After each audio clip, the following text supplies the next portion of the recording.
grand-mère, entre autres d'Alizé, qui nous a quittés au cours de l'été, et qui restera pour toujours l'une des créatrices de notre club, et sans qui nous ne pourrions pas nous retrouver ce soir.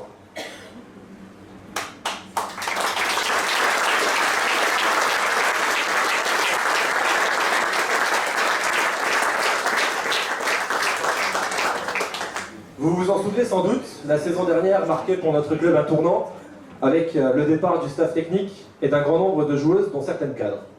Déjà bien présents au club, mais propulsé à la tête de l'équipe professionnelle, Sébastien Mizoul a alors hérité de la lourde tâche de maintenir le SBF au niveau qu'elle avait atteint et continuer à offrir aux spectateurs et aux amoureux du club que nous sommes des sensations, des frissons et des émotions.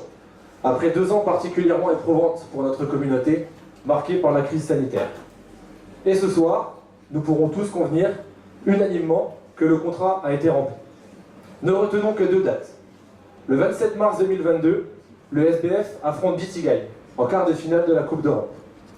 En ce dimanche après-midi, 3000 personnes se ruent au Palais des Sports Gagny-Yalouz pour encourager Pauline Robert et ses coéquipières. Et puis, le 11 juin, véritable cerise sur le gâteau. Après une victoire face à Fleury en demi-finale, les engagés prennent la route de Bercy pour y disputer la finale de la Coupe de France face à Metz. Si le score n'aura pas été en notre faveur, nul doute que les plus de 750 Bisontins ayant effectué le déplacement pour Paris se souviendront longtemps de cette journée. Nous pourrions retenir de nombreuses autres dates, mais celles-ci suffiront à nous remémorer toutes les émotions, le plaisir et le bonheur que nous avons eu à suivre notre équipe la saison dernière.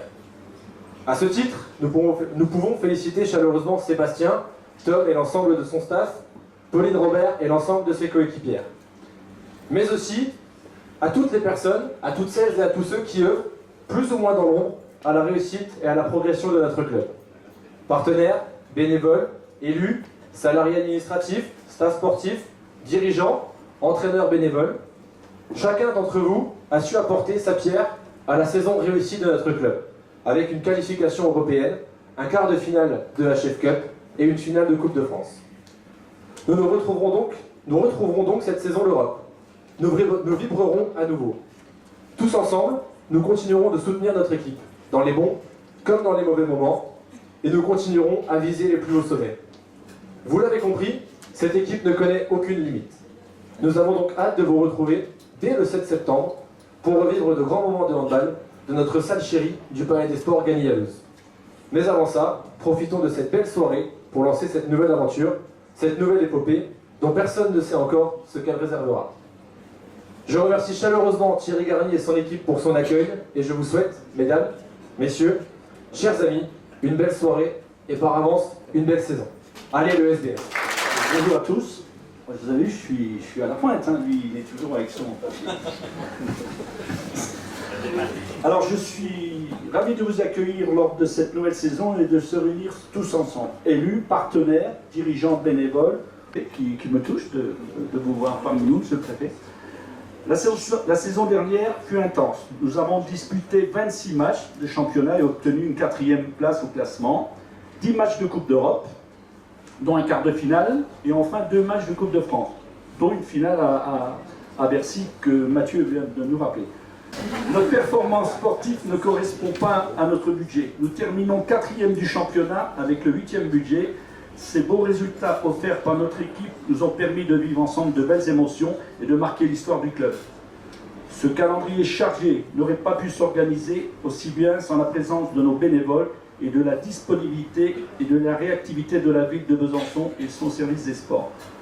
Je ne voudrais pas toujours être à la place d'Abdel et ses services lorsqu'il sera à nouveau amené à modifier l'organisation et la configuration du Palais des Sports pour satisfaire d'autres demandes en tenant compte de notre calendrier qui reste modifiable. La saison dernière, nous avons eu l'occasion de disputer 2 matchs de qualification, aller-retour en Coupe d'Europe et un quart de finale de Coupe de France. L'objectif de cette saison est de faire d'aussi beaux résultats que la saison passée, de continuer à développer l'ADN du club par la formation des jeunes joueurs dans notre centre de formation. À savoir qu'aujourd'hui, 19 joueuses passées par le club ont intégré l'équipe de France ces 20 dernières années. La force de notre club est de composer cette équipe avec un tiers de joueuses franc-comtoises formées au club, un tiers joueuses issues d'autres régions de France et un tiers de joueuses internationales étrangères. Je remercie l'ensemble des collectivités, la ville de Besançon, le Grand Besançon Métropole, le département du Doubs et la région Bourgogne-Franche-Comté pour leur soutien. Je remercie à nouveau tous les partenaires privés qui s'engagent à nos côtés, mais également aux différents médias qui nous suivent toute l'année. Je salue aussi la présence du GBDH et du club de Palan qui vient de monter en 2e division. Enfin, je remercie l'ensemble des collaborateurs du club, le conseil d'administration ainsi que nos bénévoles pour le dévouement et leur disponibilité tout au long de la saison.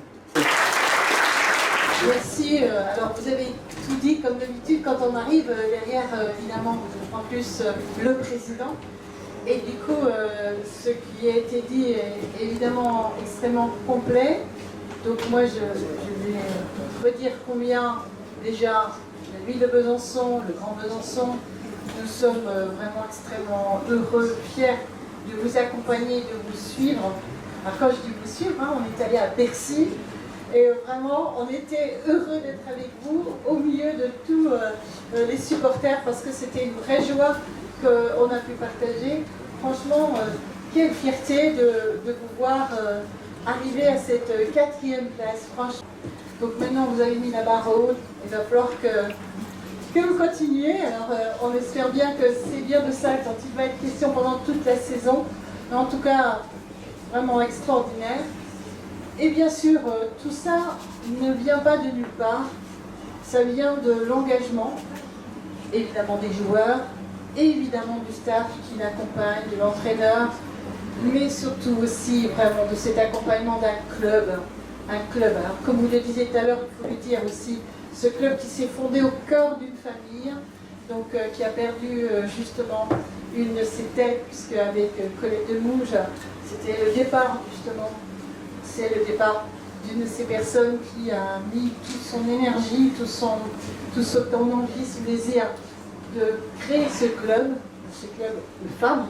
Et ça, c'est vraiment quelque chose qu'il faut dire, c'est vraiment très important. Et encore une fois, rien ne peut se faire s'il n'y a pas ce désir, cette volonté, vraiment ce plaisir aussi, malgré le fait de la rigueur et du travail que ça implique. Donc il faut le redire. C'est grâce au club, c'est grâce aux bénévoles, mais c'est aussi, bien sûr, les collectivités. Alors, on va dire oui, les collectivités, heureusement nous sommes là. Mais s'il n'y a pas tous les partenaires, tous ceux qui participent, qui ont envie d'avoir comme totem une belle équipe comme celle-ci, ça ne fonctionne pas, il faut le redire. Donc on a besoin que ce soit un projet de territoire, une identité. Et c'est une vraie identité, c'est l'ADN du territoire, d'avoir cette belle équipe, ce beau club, ces belles femmes. Et je le dis avec beaucoup de bonheur parce que c'est important. C'est aussi des exemples, il ne faut jamais l'oublier. Elles sont aussi très engagées dans ce qu'elles peuvent représenter, les valeurs qu'elles représentent. Et ça aussi, c'est important de le dire. Alors oui, il faut le redire, parce qu'on est très fiers. Ces équipes sont issues d'un centre de formation, même notre entraîneur d'ailleurs. C'est un centre de formation qui est reconnu au niveau national. Il faut vraiment absolument que l'on se le dise. Ici, à Besançon, dans ce territoire-là, c'est un territoire de sportifs, mais c'est un territoire surtout solidaire, qui se serre les coudes, qui a envie, qui a désir et qui a beaucoup de plaisir à accompagner justement une activité sportive. C'est pour ça que nous sommes ici, les collectivités. Nous avons besoin de ce moteur dans une société qui aujourd'hui montre que parfois elle va assez mal.